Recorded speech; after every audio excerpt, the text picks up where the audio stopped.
I'm going to go on a bit about shamelessness now, because I think it's really, again, a very interesting area. As I said before, not shamelessness is actually quite rare. True shamelessness is a very basic and unsophisticated state of mind. So the shameless person does not have access to this experience.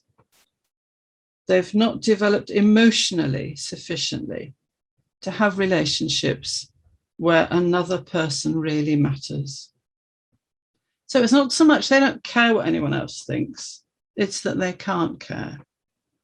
And they're isolated and lonely. And it's not really surprising. It's hard to warm to them at all. But they can be very frightening. And this is where shamelessness and narcissism comes in. And you might wonder why I'm talking to you about this.